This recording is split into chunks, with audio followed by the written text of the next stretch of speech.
this is Ibrox. I want to speak about I want to speak in the first instance about a couple of goals I remember you scoring against Celtic. First one in the League Cup final, 1986. The ball drops to you on your left peg, and you thrash it in. And then the second one, which is one of my favourite Old Firm games of all time, was the one that Cooper played you in, where we sort of fancy dink outside his left, and you were straight through. Everybody talks about the second goal and gives me pelters. The first goal was just now to come over, and you could see now Derek Ferguson whipped in another great ball between Derek and Davie Cooper.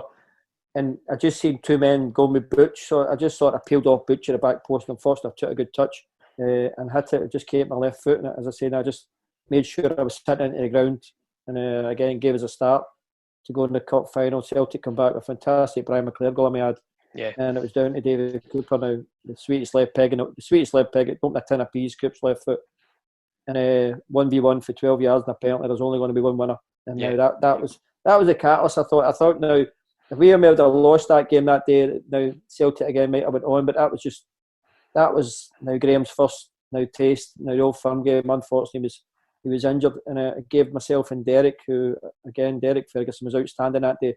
There was unheard of. Now there was myself, Derek, and Robert Fleck, and young Dave McFarland, who another come through the youth now at that time. We weren't really youth players when we come through. We're called apprentices. We're still doing jobs now, clearing cars now, the terraces. Now we were doing jobs, and that was part of your apprenticeship. Going in and now cleaning boots. I used to do McCoy's boots and Coop's boots. I done 1 to 11, and the other boys now done 11 to 22, and we're still doing. And that day again, we looked around, and again we were all sitting at having a beer after the cup final. And now 4 of your pals now playing the cup final, beating Celtic. Graham had great delight. That just made sure now because he was under P now, obviously with the signings he brought in now Butch, Woodsy, and you're always now that nobody spent that level of money, and Graham went out and spent that level of money, so the pressure was always on, and we delivered, and that just now spurred us on. And now again we had our usual nuclear in the Scottish Cup. We never really seemed to do well with that under Graham for some reason.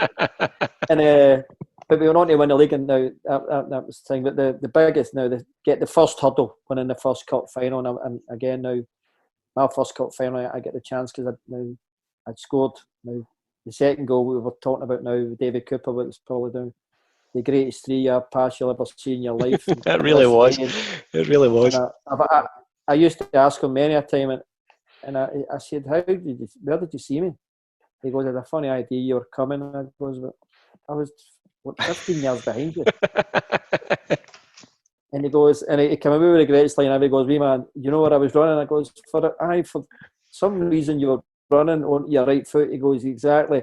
How do you think I played it outside my left foot? And then you get the goal, and now that, because we were got into that game under pressure, because if Celtic had moved a turn we'd lost.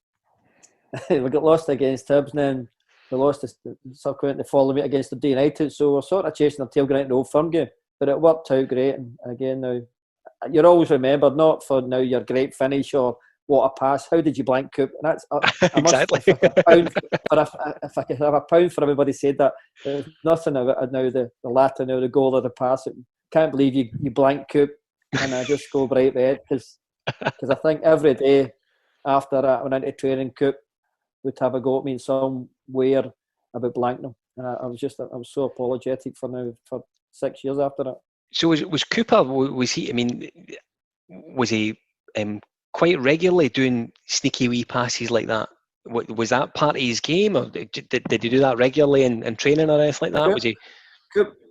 Coop would do things in training, and frightening. As I say now, his left foot could open a tin of peas.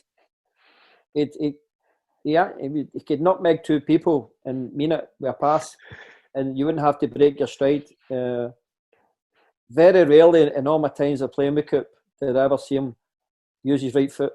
Yeah. So it was always a flick or he conjured it back on his left foot, and as soon as he's on his left foot, he instantly, and the ball was never 2 or 3 yards away from it, and you just see passes other players never seen. And as I said now, if you made the correct one, you didn't have to break your stride. Yeah. The ball would just come beside you, and that's what it was. But great delight. Coop was just a player now. He scored unbelievable goals.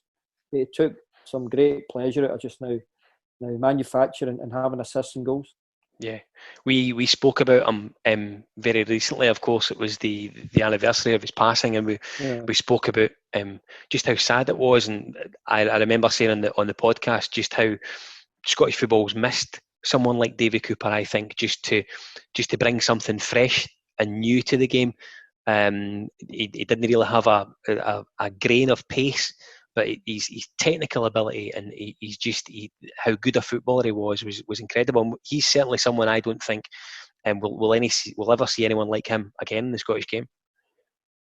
Never. And now you say no pace. Never missed a day of training. Never. Yeah. Never ever missed a day of training. Always there.